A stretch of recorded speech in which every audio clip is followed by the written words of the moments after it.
Weber has achieved cult status thanks to their beautiful and impeccably functional espresso tools and grinders. We just recently got in a shipment with almost their entire lineup, and we've been testing, by which I mean playing around with, all their products, and as we'd expected, we're in love with pretty much every one of them. The thing I was most excited to spend time with, though, was the Key grinder. Having now spent a few days with this grinder, let's go over some of its key features and give you some of our first impressions to help you understand why we're so excited about it. First up, its large conical burrs and its tiny footprint. The Weber Key has massive 83mm conical burrs, and it wasn't that long ago that the only grinders that you could get that had burrs even close to that big were things like the Mazurkoni or the Maycap M7D, which were about this big with no hopper and weighed half a ton. Our next key feature is RPM control. In the world of high-end single-dosing grinders, RPM control has become a big headline feature, and that's for good reason. By controlling RPM, you can significantly reduce the amount of heat that gets into your beans, and you can also get a much narrower distribution of particle sizes.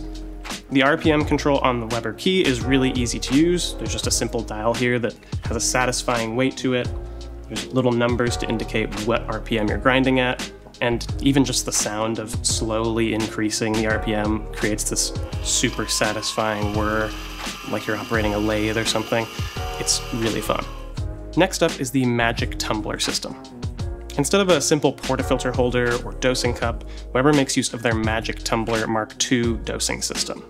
It's sort of a dosing cup and distribution device and dosing funnel all in one that magnetically attaches to the grinder itself. This is great. There's a little whisk in there that goes around and distributes all the grounds.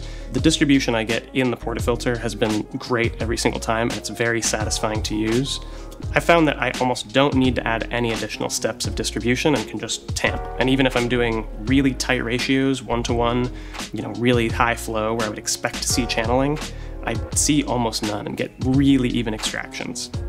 Now onto some smaller details, first of which, the little brush.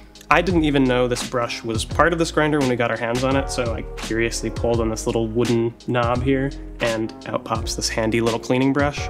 It's a really minor feature, but having something like this to clean up after dosing is really handy, and it has that premium feel of like the umbrella that you get in the door of a Rolls Royce. Maybe that's overhyping it a little bit.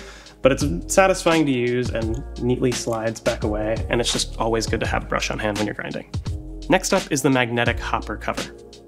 This one is another really small detail, but the Key has a really small hopper that's really just meant to hold at most about 25 grams.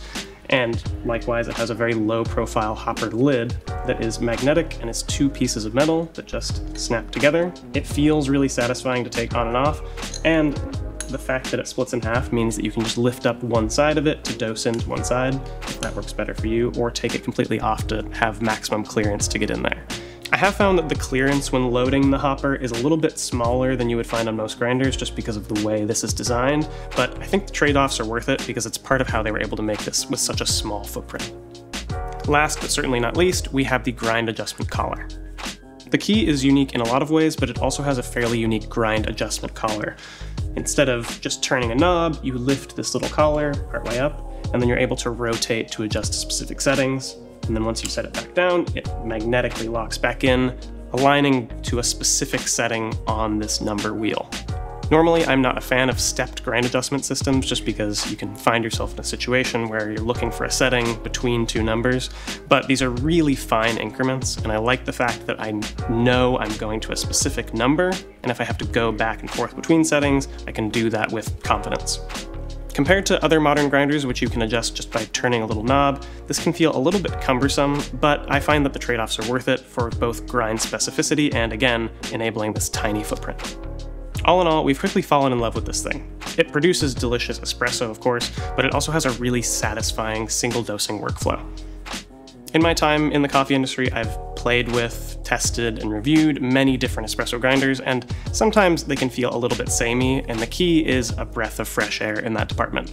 Almost every touch point on this thing is satisfying to use, it looks amazing, and it provides you useful tools for making your espresso taste better.